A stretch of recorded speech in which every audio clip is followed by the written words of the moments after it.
The main reason Despicable Me 4 missed the mark is because the villain Maxime was just terrible. So what if Scarlet Overkill was the villain instead? The greatest villain ever escapes from prison. She's back for vengeance against adult Gru. Since the other villains were in the same prison as her, did they escape too? If so, what are they going to do? Will there be a crazy all-out war between all these major villains as they try to overthrow the AVL? This is Despicable Me 4: Clash of the Titans. At the start of the movie, we see Scarlet and her husband locked in a super maximum security underground prison. Scarlet has a depressed and hopeless look on her face as she sees that her hair is slowly turning white. Imagining the glory days when she was once a feared villain, she had the whole world at her fingertips, but now is at the end of her life, having spent most of it in a dull, four-wall, soul-crushing hellhole. All because of Gru and those minions. A tear slowly escapes her eye as she thinks maybe all the people who bullied her as a kid were right about everything they said about her. But wait, what's this? There is a mysterious figure who slips keys under the giant metal door of her cell. Who on earth could that be? Why would anyone want to set free such a terrible villain? That's a secret that's going to be revealed at the end of this rewrite movie, but what's important now is Scarlet looks at the keys in disbelief, wondering if she's hallucinating. She touches it, surprised it's a solid object. She puts it in the keyhole with her hands shaking, hoping it would work. She turns it, takes a deep breath, closes her eyes, pushes the door, and it opened. After an insanely evil laugh, all the alarms sound. A guard on the top floor dashes to his computer to check the security cameras. He quickly shuffles past all the screens to see who escaped. Another guard says, Hey, which villain is it this time? He sees the cell door open is Scarlet's and immediately freezes. His hands tremble in fear. No, the other guard says, knowing by his reaction who it is. A bunch of other guards are chilling and talking while drinking coffee, looking at both of them shit scared, and also immediately understand what's going on. They drop their coffees and gulp. We now see an intense action scene where Scarlet uses her martial arts skills we saw her use to defeat all those villains in that diamond scene to easily kick the butts of all those guards. She finally escapes the prison after being stuck there for 50 years. I mean, she was already pretty terrible before she was in prison. I can only imagine how she's going to be like after. She has a villain arc on top of the villain arc she already had. Whatever she's going to do, I would not want to be the guy in the middle of that. Speaking of the guy in the middle of that, right after the scene, we see Gru living peacefully with his family, maybe even with a little classic Despicable Me humor. But this time, the girls are a bit older. You'll see why that's important later in the video. In the middle of their family fun time, Gru gets a call from Silas Ramsbottom. By the way, unpopular opinion, but Ramsbottom is by far my favorite character in the entire Despicable Me franchise and totally deserves a spin-off. Ramsbottom says that Tai Lung has escaped. Wait, no, wrong movie. He says Scarlet Overkill has escaped and she has made a preposterous demand. Gru must report to the AVL headquarters immediately. The family has a little fight about whether Gru should just reject the mission and let someone else do it because of how dangerous Scarlet is. I mean, why have an entire organization bent on stopping villains if you're always just going to send Gru to do everything? But Gru doesn't want to back down like a coward. He meant what he said in the Minions movie. Gru accepts the mission, but because he knows how much Scarlet must hate him, he's going to force his family to move away and be under different identities. The girls and Lucy are not happy about this. They're growing minds. They need to be able to live life and explore the world, not lie about their identities to hide away from some supervillain. They beg Gru to reconsider, but he refuses, being too afraid of the thought of losing the family he's built up over the last 3 movies, subtly hinting at the theme of this rewrite movie. One of the main reasons why Despicable Me 4 wasn't as good is it lacked the previous movies' themes of family and all the struggles and joys that come with them. This rewrite's theme will be based on overprotectiveness, but more about that later. Because Gru just arrived at the AVL headquarters, Ramsbottom welcomes him in, as the environment is dull and serious. Uncertainty fills the room and minds of all the agents. Not like they're doing anything though. Ramsbottom pulls a lever and enters a secret room. He puts in a bunch of passcodes and unlocks a bunch of fancy doors in typical cartoon fashion. When they're inside, Gru sees the superpower chambers like in the actual movie, and Ramsbottom explains to him what they do. Only problem is that Scarlet somehow found out about these things and wants to use one for herself to gain superpowers. She's already incredibly skilled both in fighting and with her gadgets, so if she had superpowers on top of all that, she would be unstoppable and be able to easily rule the world like she always wanted to. That's why the AVL is on high alert and will guard the superpower chambers with their lives. There's an intense montage of Gru and Nefario analyzing Scarlet's moves by watching videos of her and developing new gadgets to stop them. Meanwhile, Scarlet's husband analyzes Gru's gadgets and fight style to develop new tools for Scarlet to use against him. It's not just a battle of brawn between Scarlet and Gru, but also a battle of wits between Nefario and Herb. Gru and Nefario seem to be struggling a bit. Fortunately, one of the girls, Margo, who picked up an interest for science, has learned a thing or two from Nefario over the years. She's pretty enthusiastic about this as she too studies Scarlet. She calls Gru and tells him she's got a brilliant idea for something that could easily defeat Scarlet. She wants to come to the AVL headquarters to demonstrate, but Gru, still being protective, tells her no because he doesn't want her to get involved. But obviously the AVL's not just going to put this super weapon to waste, are they? No, they're not, because Ramsbottom wants to use it on Bob, Stuart, and Kevin, Scarlet's old rivals. Now they'll finally get a fighting chance against her. But wait a minute, it's unsafe and Gru is not happy with risking his beloved minions' lives. He insists Ramsbottom stop this nonsense. Ramsbottom says, "Mr. Gru, your minions' lives are already at stake with Scarlet on the loose. This is their only chance." Once again, subtly hinting at the theme of allowing your loved ones to take risks because it's the only way they'll grow.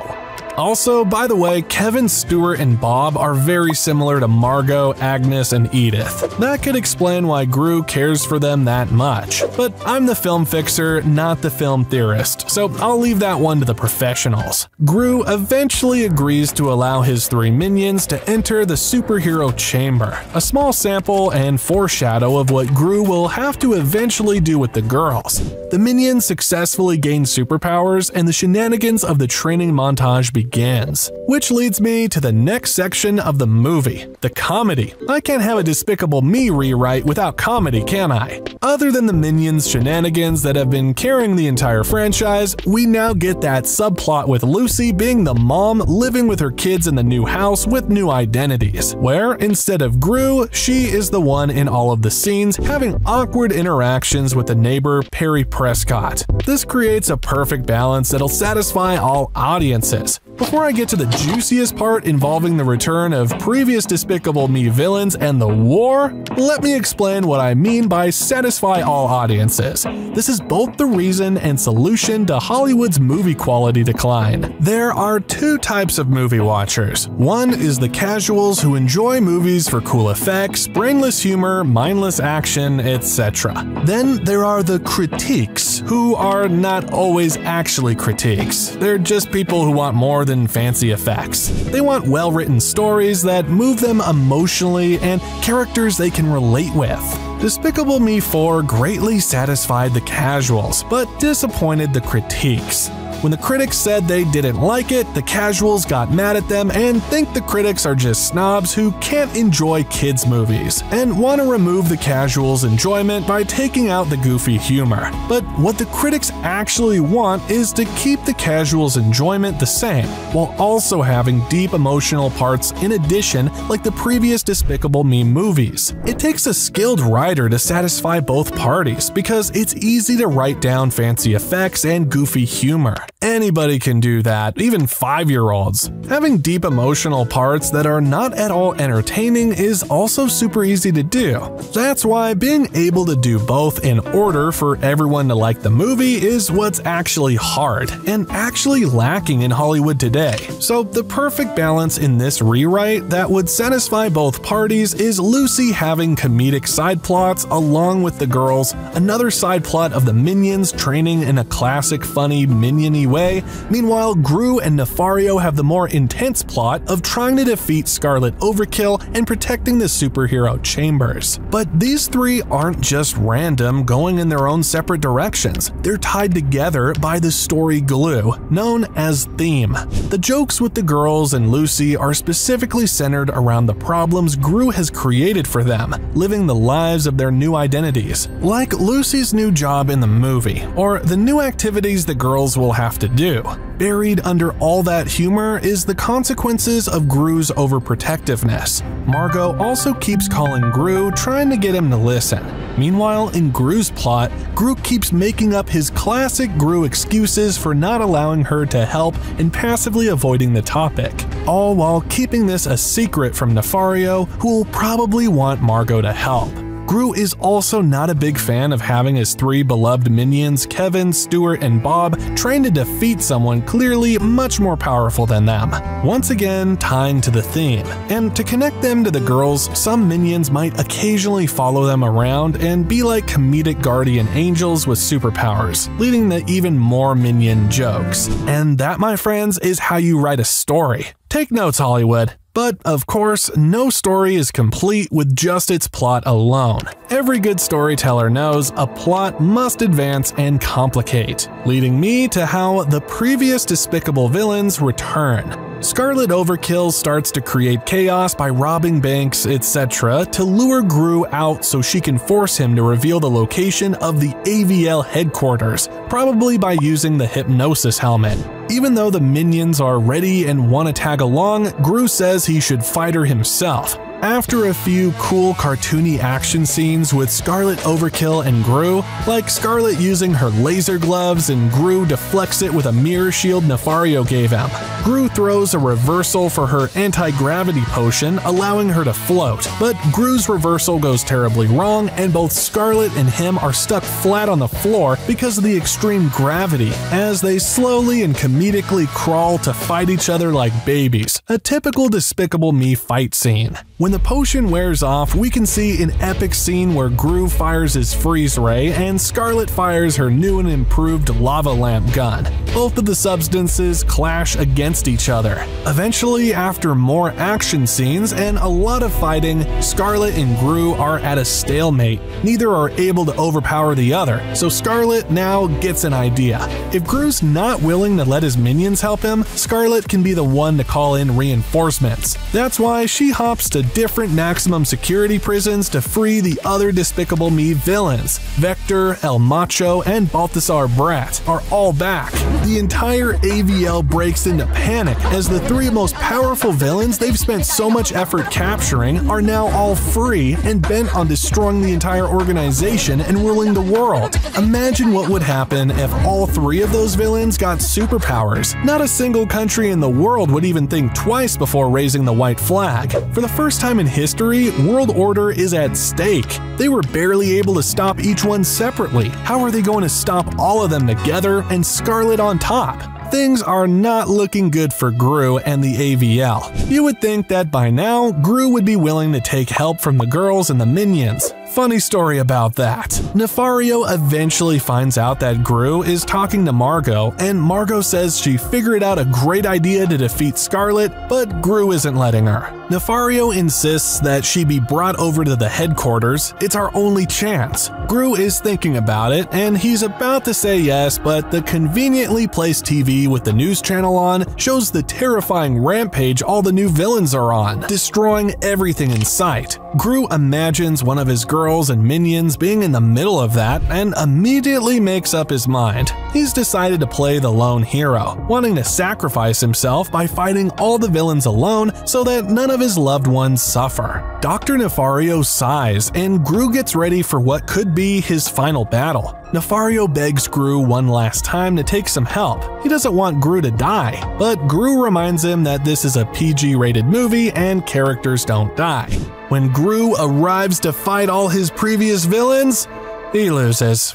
What else did that dumbass expect? Scarlet finally hypnotizes him. He tries his hardest to resist, thinking about all the bad things the villains are going to do to the world. Speaking of hypnosis, I'd like to put a pause in this video to give credit where credit is due, and appreciate just how original the climax was of Despicable Me 4. I mean, using personal moments and emotions to save someone from the villain's mind control? That's so unique, I've literally never seen that in any movie before. But unfortunately, I'm not as talented or creative of a writer, so Gru is not able to resist the mind control and exposes the AVL's headquarters location. While they're on their way, Gru calls and tells the AVL that their location has been exposed. All the agents start saying prayers and goodbyes to their families, but Ramsbottom furiously says, "Enough! Look at you all. I did not become the head of this prestigious organization to work with a bunch of defeatists. If Mr. Gru has dropped the torch, it is our duty to pick it up. No more relying on him to do everything, and no more crying. This fight shall determine the fate of the world. We are humanity's last hope, so get off your buttocks and prepare." Everyone's now extremely motivated after that speech. The AVL finally does something useful and begins preparing a defense plan, Home Alone style. While doing so, they hear ominous Michael Jackson music slowly getting lower and louder. Everyone grabs their weapons, the door blasts wide open, and there is an epic fight with all the villains and the AVL along with all the traps they set. But it's no use. They're not able to put up a fight because the villains are too powerful, too vengeful for spending so much time in prison because of the AVL, too well equipped, and too expensive for me to animate the entire thing. After winning, the villains arrive at the cartoony vault door I mentioned in the start of the video. Only problem is they don't know the password. Scarlet asks Herb to hack it. Herb walks up, presses the numbers 1, 2, 3, 4, it doesn't work. He walks away and says it's unhackable. She asks the defeated agents, which one of you knows the password? All the agents start pointing fingers at their superiors, and their supporters start pointing fingers at their superiors until all the finger pointing ends at Ramsbottom. Ramsbottom says he'll rather die than tell you the passcode. The villains say fine, seeing the look of determination on his face, knowing he meant what he said. However, what he meant doesn't matter because Scarlet uses the hypno helmet on Ramsbottom. But he's a smart man because before the attack, he changed the passcode and forgot about it, and kept it written in a secret paper somewhere. He doesn't tell the villains the last part. They make him say everyone else who knows the passcode. He says nobody but me, but I did let Gru in, so he might. All the villains are wondering what to do because they don't think Gru will spill the password either. El Macho then does an evil laugh and says that he has a brilliant evil idea that will surely work. Meanwhile, Gru, after being shamefully defeated, returns back to his family's house. When he opens the door, he sees that Margo, Edith, and Agnus are sad and all alone. Agnus slides Gru a piece of paper with the words, "Tell us the passcode if you want Lucy back," with a picture of her strapped to a rocket shark with dynamite right next to a volcano. How could this happen? How did the villains find out where they live and what their secret identities are? Gru put his family away and didn't let Margo interfere, all to protect them. But even after all that, they still got in trouble. Finally, Gru realizes what he's been doing is wrong because of that, and the fact he'll do anything to get Lucy back. He says, "Alright Margo, you are coming with me." Gru takes Margo to the AVL headquarters. Dr. Nefario sees Margo walk in and smiles. Margo then enters the superpower chamber room, takes a look at all the chambers, and demonstrates her idea. She figures out a way to expand the chambers by taking off the roof and turning them into really big floors,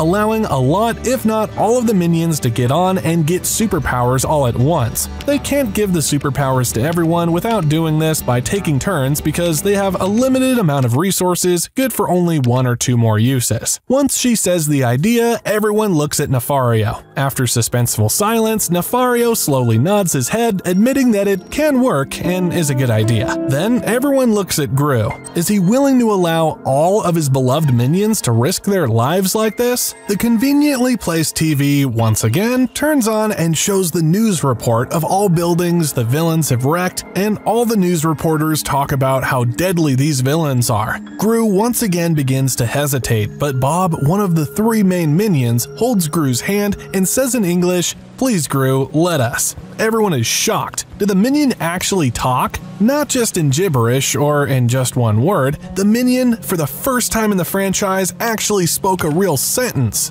That's insane! Like that one scene in Planet of the Apes.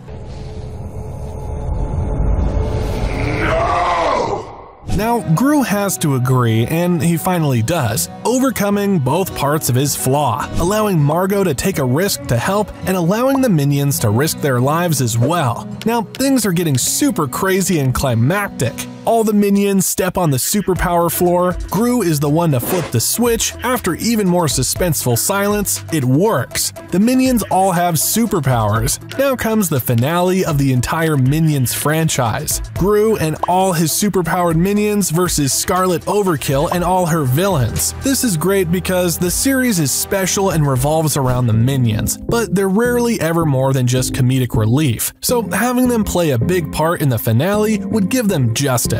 Now, another crazy part is while Baltazar, El Macho, Vector, and Scarlet are in an intense battle with the minions, the theme song for the movie series plays. I know it's cliche, but it's also really cool. While all that's happening, Gru gets right next to Scarlet Overkill, where they now have the coolest final battle of the franchise. The former greatest villain of all time versus the current greatest villain / hero of all time. The two strongest characters in the Despicable Me universe. That is, the Clash of the Titans. Eventually, Gru defeats Scarlet, but before freezing her with his freeze ray, he does something no other character has ever done ever. He talks to her. Actually talks to her. The reason Scarlet's a villain is because she was bullied as a kid. Well, guess what? So was Gru. That's right, they have the exact same backstory and a connection. Gru tells her, "We aren't so different, you and I," saying that he was also bullied just like her and teaches her all the things he learned that made him stop being a villain. Gru says you shouldn't be wasting your life trying to take over the world. You're free now. You should be enjoying it with your husband. Scarlet, surprised at Gru's unexpected empathy, looks at Herb fallen in rubble with black dust on his face, coughing. She thinks to herself, still being surprised, wondering what should she do now. Gru smiles at her. He gives her his hand. Gru slowly nods his head. Scarlet also slowly starts to smile, and she says, "No." Then Gru freezes her with the freeze gun. The end. Or she does agree and lives happily ever after, whichever ending floats your boat. Thanks for watching, and make sure you subscribe if you want me to be able to eventually make my own movies. But wait a minute, there's a post-credit scene. Remember the mysterious person at the start? The one who started this mess by letting Scarlet loose? That person is none other than... the Bald Terror! The guy we saw was Gru's father in Despicable Me 3. But how did he get access to the prison? How is he still alive? How did he know where Gru's family was, allowing Lucy to get kidnapped? Why does he never appear or ever talk to Gru? Does Drew know about this? And last but not least, why the hell did he set Scarlet free? Well, that's going to be saved for the next rewrite. I'll make a Despicable Me 5 if this video gets 500 likes. I know I said this is supposed to be the finale, and I've become the very thing I swore to destroy by overextending my series just like Hollywood always does. But trust me, I have something good planned that won't feel repetitive and will totally be worth another video.